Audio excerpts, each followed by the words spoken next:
ஏன் எப்போ பார்த்தாலும் லாங்குவேஜை பற்றியே பேசிகிட்டு இருக்கீங்க? ஏன்னா எங்களுக்கு ஒரு வேலை இல்லைல்ல, அதான். இந்த முதல் கோணல் முற்றும் கோணல்னு சொல்லுவாங்கள்ல, அந்த மாதிரி தான். இந்தியாவில் தொன்மையான மொழிகள் அவ்வளோ இருக்கும்போது எதுக்கு ஹிந்தியை சூஸ் பண்ணணும்? இன்ன வரைக்கும் அது எனக்கு புரியவே இல்லை. இந்தியாவின் முதல் செம்மொழி தமிழ். ஆனால் அது ஏன் நேஷனல் லாங்குவேஜ் டிஸ்கஷனில் வரவே இல்லை? ஏன் தகுதி இல்லையா? இல்லை காந்தி, அம்பேத்கர், நேரு, பட்டேல், ஜின்னா இவங்களுக்கெல்லாம் தமிழ் தெரியாது அதனாலேயோ? அறிவுபூர்வமான காரணங்கள் இருக்கலாம். ஆனால் இந்த யதார்த்தமான கேள்வியை ஏன் இன்னும் யாருமே எழுப்பலை, இல்லை எழுப்பக்கூடாதா? இந்த தமிழ், தெலுங்கு, பெங்காலி, கன்னடா இவ்வளோ மொழி இருக்கே, இல்லை ஏதாவது ஒன்று சூஸ் பண்ணிக்கலாங்க. ஏன் ஹிந்தி? எப்படியும் இதுக்கெல்லாம் நமக்கு பதில் வரப்போறதில்லை.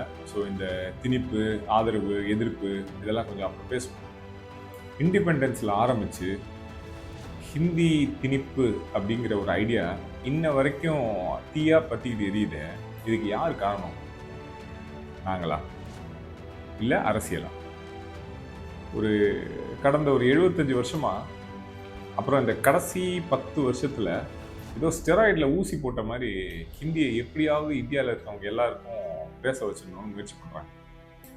கேட்டால் சாய்ஸ், இம்போசிஷன் இல்லை அப்படின்னு சொல்கிறாங்க. ஆனால் இதில் ஒரு கேள்வி வரும்ல, பணம் எங்கே போகுது? ஹிந்திக்கு தானே. அப்புறம் இப்போ ரீசெண்டாக ஒரு சில சில்லற காசெல்லாம் எடுத்து போட்டாங்கல்ல, ஒரு 2500 கோடி சான்ஸ்கிரிட்டுக்கு போடுங்க, அதெல்லாம் அவங்க இஷ்டம்.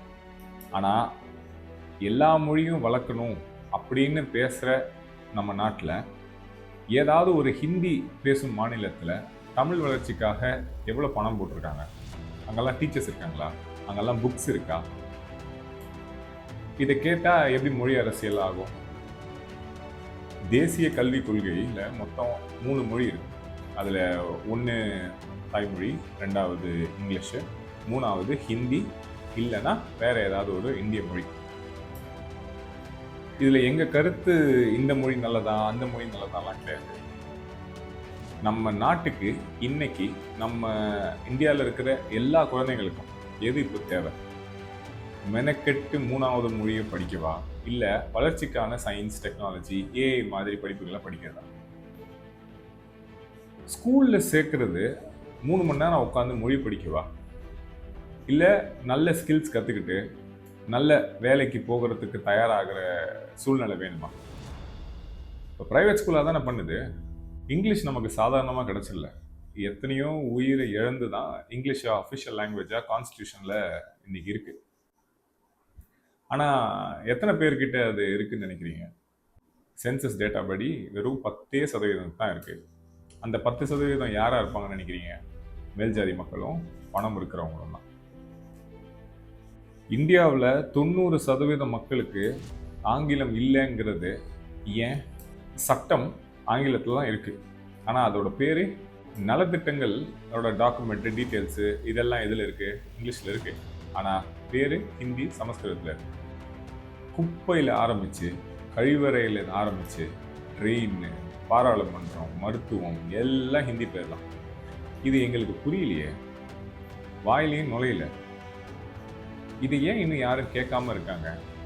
இல்லை இப்படி பேர் வைக்கிறவங்களுக்கு தெரியாதா ஒரு 8 கோடி பேருக்கு இது புரியலன்னு?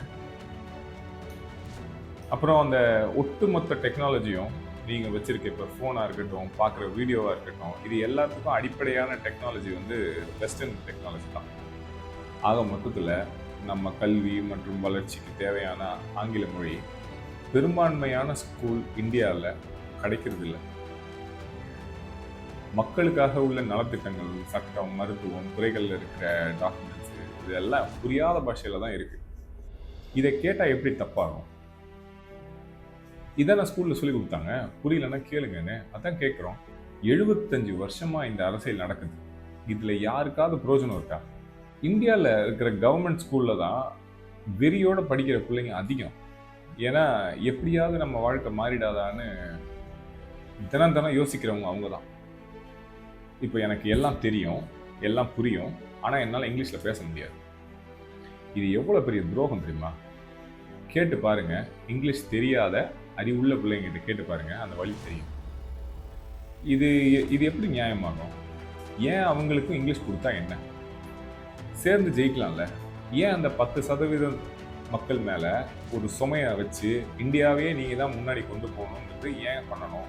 மீதி இருக்கிற 90% கொடுத்து 100% மக்களும் சேர்ந்து இந்தியாவை முன்னாடி தூக்கிட்டு போகலாம்ல. இதை சொன்னா இந்த ஹிந்தியை எப்படியாவது இந்தியாவில் இருக்கிற எல்லாரையும் பேச வைக்கணும்னு நினைக்கிற ஒரு அரசியல் இருக்குல்ல, இந்த அரசியல் என்ன பண்ணிடும்னா, ஹிந்தி பேசுறவங்க கிட்ட போய் தமிழ்நாட்டில் இருக்கிறவங்கலாம் ஹிந்தி பேசுறவங்களை வெறுக்கிறாங்கன்னு சொல்லி அவங்களை வெறுப்பேற்றி விட்டுறாங்க. ஆனால் இது வரைக்கும் நமக்கு நிறைய ஹிந்தி பேசுகிற ஃப்ரெண்ட்ஸ் இருக்காங்க. இவங்க யாரும் நம்ம கிட்ட அதை சொன்னதே கிடையாது. அரசியல் தலைவர்கள் மட்டும்தான் இதை சொல்லிக்கிட்டே இருக்காங்க. அப்போ இது அரசியல் தானே? அப்போ நாங்கள் பேசிக்கிட்டு தான் இருக்கோம். அண்ணா ஆரம்பித்த அதே முழக்கம் தான், Hindi never, English for ever. இது வெறுப்பு பேச்சு இல்லை. நீங்கள் ஹிந்தி பேசி வாழுங்க, நாங்கள் எங்கள் மொழியை பேசி இளையராஜா பாட்டு கேட்டு வாழ்கிறோம். 2 மொழியும் வாழட்டும், வளரட்டும். நம்ம இங்கிலீஷில் பேசிக்கலாம். இங்கே சில பேர் வருவாங்க, இங்கிலீஷ் வந்து ஃபாரின் மொழி, அதிலெல்லாம் பேசிக்கக்கூடாது. அப்போ எதில் பேசிக்கணும்? அவங்களுக்கு இன்னொன்றும் சொல்லணும். இந்தியாவோட கான்ஸ்டிடியூஷன் லாங்குவேஜில் மோஸ்ட் இம்பார்ட்டண்ட் லாங்குவேஜ் வந்து இங்கிலீஷ் தான். யாராவது இதுக்கு எதிராக பேசினா ஃபாரின் லாங்குவேஜ்னு சொன்னால் கொஞ்சம் உஷாராயிடுங்க. கேளுங்க, உங்கள் பிள்ளை எங்கே படிக்குது, நீங்கள் எங்கே படிச்சீங்க? அப்படி இங்கிலீஷ் மீடியமாக இருந்துச்சுன்னா அந்த கூட்டம் வந்து ஒரு தீய சக்தி, விலகி ஓடிடுங்க. ஏன்னா அவங்களுக்கு நம்ம படிக்கிறது பிடிக்கலன்னு அர்த்தம். ஏன்னா காம்படிஷனே இல்லாமல் அவங்க பிள்ளைங்களுக்கு மட்டும் கியூ எல்லாம் ஃப்ரீ பண்ணி விட்டு அப்படியே ஈஸியாக போயிடலாம். இங்கே இன்னும் சில பேர் வருவாங்க. அவங்க என்ன சொல்லுவாங்கன்னா, சைனாவில் சைனீஸ் தான் பேசுகிறாங்க, கொரியாவில் கொரியன் தான் பேசுகிறாங்க, அவங்கெல்லாம் வளரலையா? அவங்க எல்லாருக்கிட்டையும் ChatGPT, கூகுள் இந்த மாதிரி ஏதாவது ஒரு ஆப் எல்லாம் கொடுத்து தேடி பார்க்க சொல்லுங்க. சைனா, கொரியா, இஸ்ரேல் இந்த 3 ஊர்லேயும் தாய்மொழியும் ஆங்கிலமும் எல்லா பிள்ளைங்களுக்கும் கட்டாயமாக கொடுக்கணும்னு கவர்மெண்ட்டே சொல்லியிருக்கு. அவங்க எல்லாருக்கும் ஒன்று தெரியுது, தாய்மொழியில் படிக்கணும், புரிஞ்சுக்கணும். இங்கிலீஷ் இருந்தால் தான் நம்ம சொல்கிறத உலகம் கேட்கும், உலகம் சொல்கிறது நமக்கும் கேட்கும். இது வந்து பெரிய அரிய கண்டுபிடிக்கலாம் இல்லை, இது எல்லாருக்கும் தெரிஞ்சது தான், இது உங்களுக்கும் தெரியும். இதில் ஒரு 3 பேர் வருவாங்க. இங்கிலீஷ் இருக்கக்கூடாதுன்னு சொல்கிற ஒரு கூட்டம் இருக்கும், ஹிந்தி மட்டும்தான் இருக்கணும்னு ஒரு கூட்டம் வரும், தமிழ் மட்டும்தான் இருக்கணும்னு ஒரு கூட்டம் வரும். 3மே டேஞ்சரான கூட்டம் தான்.